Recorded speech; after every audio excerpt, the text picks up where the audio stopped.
Welcome back to one's journey of unwinding the mind and, of course, your daily microdose. Make sure to like, subscribe, and turn on notifications so you don't miss out at all on your daily microdose. Now, tune in to the latest episode of One's Journey. So today, the topic is holographic universe. I first want to say, if you have never read the book, The Holographic Universe by Michael Talbot, I think is how you say his last name. It's Talbot. I will also post it in the notes with this video.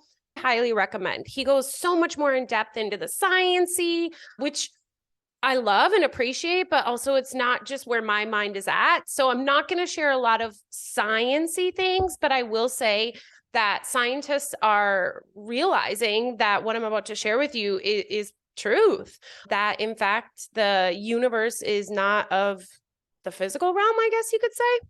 Essentially, the holographic universe, how does it work? Everything has literally already occurred, and it is all occurring at once, if that makes sense. When you look at, say, a hologram, everything is contained, right? But depending on what part of the hologram you look at is what you see. It's different. You're looking at a different side of it.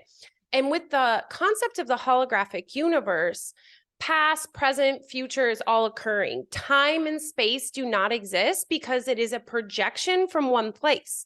And like we've talked before, like, what is this place? How did we get here? And I would encourage you to check out that video if you haven't yet. But there's just one mind here. So this entire universe is being projected out of one mind, meaning space doesn't matter. It's all like, I may be sitting here in Florida and you may be sitting in Alaska watching this, but in reality, we're in the same exact technical space. We're just observing a different part of the hologram. Looking at the hologram, any slight movement, say you have like a gem with thousands of facets, any slight movement of that completely shifts the view of it. And it also impacts all of the other parts within the hologram. That really ties into the piece that our forgiveness lessons, as we are completing forgiveness lessons, it impacts the entire future, right? What we see as future, because future doesn't really exist. So let's say today, for example, I stubbed my toe, right? And I want to remind you that forgiveness lessons do not have a differentiation of authority or power or size, right? So me forgiving a car wreck and a stubbed toe are literally the same impact on the whole. Let's say today I get into a car accident let's say today I stub my toe. Let's go that way.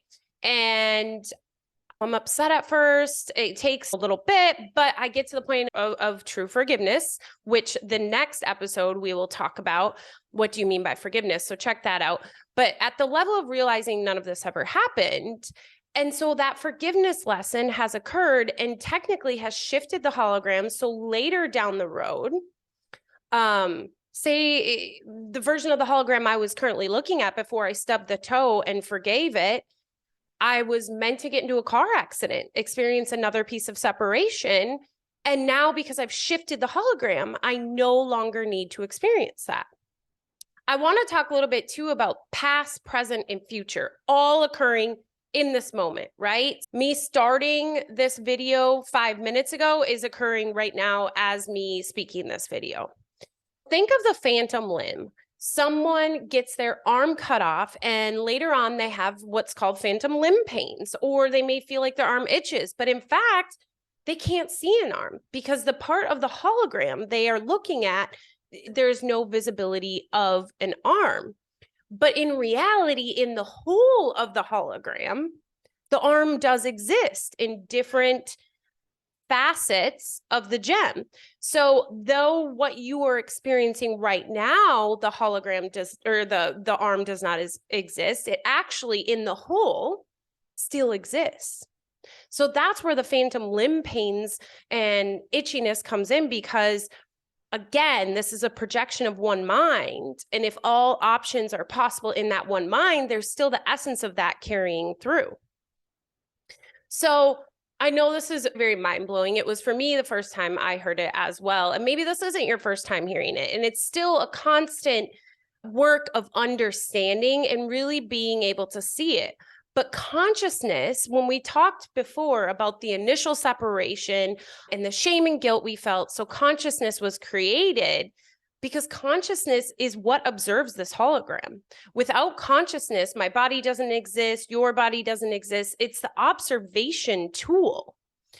There must be a receiver and an observer, and the consciousness both, right? The consciousness created your body. The consciousness is what experiences and receives your body, and all your mind is, your brain, not your mind, all your brain is a decoding system, and it just decodes the hologram that is already projected out into this illusion universe. So I'm not sure if you've ever heard of people that remote view, people that are able to astro travel, but essentially it's because it's a holographic universe. They have trained their mind to understand that, in fact, they can enter any facet of the hologram, no matter if their physical body appears to be moving within the illusion. I would encourage you to check more on that. But essentially, that's the gist of the holographic universe. It is so much deeper, and there's so much more to cover on that. But for today's purposes, I just wanted to give you a little taste of what the holographic universe is, my belief around that. And I encourage you to go dig deeper if you're interested and listen to the holographic universe or read Michael Talbot, Talbot's book. It is super amazing.